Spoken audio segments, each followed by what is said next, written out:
Hello everyone, ఇవాల్టి వీడియోలో మనం ఎవరైతే AP PGCET first phase counselling కోసం ఎవరైతే రిజిస్ట్రేషన్ చేసుకున్నారో సో వాళ్ళ కొంతమంది నాకైతే కామెంట్ అయితే చేయడం జరిగిందమ్మా.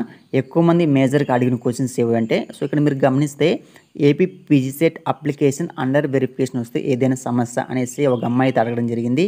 సో ఒకటమ్మా, ఇక్కడ మీకు అండర్ వెరిఫికేషన్ అనేసి ఎందుకు వస్తుందంటే, మీరు పీజీసెట్ కౌన్సిలింగ్ కోసం మీరు రిజిస్ట్రేషన్ చేసుకునేటప్పుడు మీ దగ్గర ఉన్నటువంటి మీ యొక్క మార్క్స్ మెమో అనేది అప్లోడ్ చేసింటారు. మీ యొక్క క్యాస్ట్ అండ్ ఇన్కమ్ సర్టిఫికేట్స్ అనేది కూడా అప్లోడ్ చేసింటారు.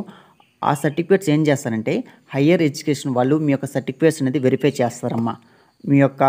మీరు ఎప్పుడు పాస్ అయ్యారు, మీరు అప్లోడ్ చేసినటువంటి సర్టిఫికేట్స్ అనేది రియల్ ఫేకా, ఏ యూనివర్సిటీలో మీరు డిగ్రీ కంప్లీట్ చేశారు, మీ యొక్క మార్క్స్ ఎంత వచ్చింది, మీ యొక్క పర్సంటేజ్ ఎంత వచ్చింది, మీ యొక్క క్యాస్ట్ ఇన్కమ్ సర్టిఫికేట్లో మీ యొక్క నేమ్స్ ఎలా ఉన్నాయి, మీ యొక్క క్యాస్ట్ ఏమిటి, వీటన్నిటిని కూడా వాళ్ళైతే వెరిఫై చేస్తారమ్మా.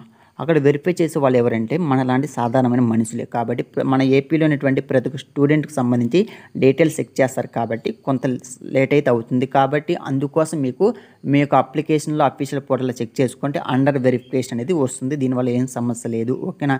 ఇంకొకటి ఏమిటంటే, మీకు పీజీసెట్కి రిజిస్ట్రేషన్ చేసుకున్న తర్వాత 2 to 3 డేస్లో మీ యొక్క సర్టిఫికేట్స్ అనేది వెరిఫికేషన్ అయితే అయిపోతుంది. ఇంకొంతమంది ఏం అడిగారంటే, ఒకవేళ సర్టిఫికేట్ వెరిఫికేషన్ కాకపోతే ఏం చేయాలనేసి.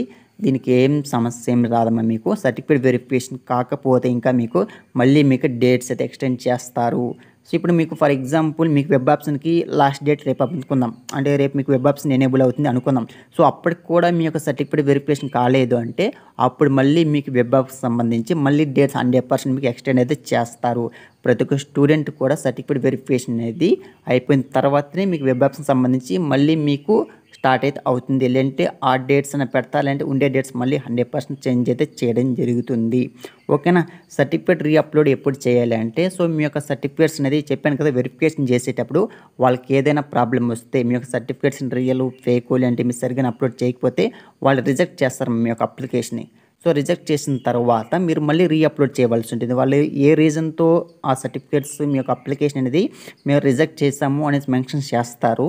మెన్షన్ చేసిన తర్వాత వాళ్ళు ఏదైతే చెప్పారు, లేదంటే మీ యొక్క ఫోటో బాగలేదు, మీ యొక్క క్యాస్ట్ ఇన్కమ్ సర్టిఫికేట్ ఇయర్ది, మీ యొక్క మార్క్స్ మెమో అనేది సరిగ్గానే మీరు అప్లోడ్ చేయలేదు, లేదంటే మీ యొక్క మార్క్స్ మెమోలో ఇంత డిఫెక్ట్ ఉంది అనేసి వాళ్ళు కంపల్సరీ రీజన్ అనేది పెట్టి మీ యొక్క అప్లికేషన్ అనేది రిజెక్ట్ అయితే చేస్తారు. రిజెక్ట్ చేసిన తర్వాత మళ్ళీ మీ యొక్క సర్టిఫికేట్స్ అనేది కరెక్ట్గా మీరైతే అప్లోడ్ అయితే చేయవలసి ఉంటుంది. ఈ రీఅప్లోడ్ అనేది ఎక్కడ చేయాల్సి ఉంటుందంటే, మీ యొక్క అఫీషియల్ పోర్టల్లోని అక్కడ మీకు రీఅప్లోడ్ అనే ఆప్షన్ అయితే మళ్ళీ ఎనేబుల్ అవుతుంది. అక్కడికి వెళ్ళి మీరు ఎందువల్ల మీ యొక్క సర్టిఫికేట్ రీఅప్లోడ్ ఎందుకు రిజెక్ట్ చేశారని తెలుస్తుంది కదా, దాన్ని బేస్ చేసుకొని దాన్ని కరెక్ట్గా చేసి మీరైతే రీఅప్లోడ్ అయితే చేయవలసి ఉంటుంది, ఓకేనా.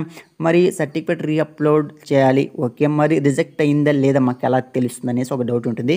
ఒకటమ్మా, మీరు రిజిస్ట్రేషన్ చేసుకున్న తర్వాత ఎవ్రీ మినిట్ లేదంటే ఎవ్రీ 1 అవర్కి మీ దగ్గర ఉన్నటువంటి మీ యొక్క మెసేజెస్కి సంబంధించి మీ యొక్క ఫోన్లో ఉన్నటువంటి మెసేజెస్ కానీ, మీ యొక్క ఈమెయిల్ ఐడి కానీ, లేదంటే అఫీషియల్ పోర్టల్లో ఓపెన్ చేసి మీ యొక్క సర్టిఫికేట్స్ అనేది లేదంటే మీ యొక్క అప్లికేషన్ అనేది వెరిఫై అయిందా లేదని చెక్ చేసుకుంటానండి.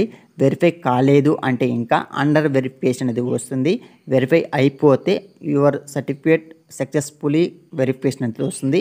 లేదంటే వాళ్ళని రిజెక్ట్ చేస్తే రీఅప్లోడ్ అనే ఆప్షన్ అయితే వస్తుందమ్మా. అప్పుడు మళ్ళీ మీరైతే రీఅప్లోడ్ అయితే చేయవలసి ఉంటుంది. సో ఇది మా ఇవాళ వీడియో. ఎక్కువ మంది ఈ క్వశ్చన్స్ అడిగారు కాబట్టి నేనైతే వీడియో అయితే చేస్తున్నాను. సో ఈ వీడియో మీకు ఉపయోగపడింది అనుకుని వీడియోని తప్పకుండా లైక్ చేయండి, ఛానల్ సబ్స్క్రైబ్ చేసుకోండి. కింద మీకు టెలిగ్రామ్ వాట్సాప్ గ్రూప్కు లింక్స్ కూడా ఇవ్వడం జరిగింది, వాటిలో కూడా జాయిన్ అవ్వండి. So thank for watching this video.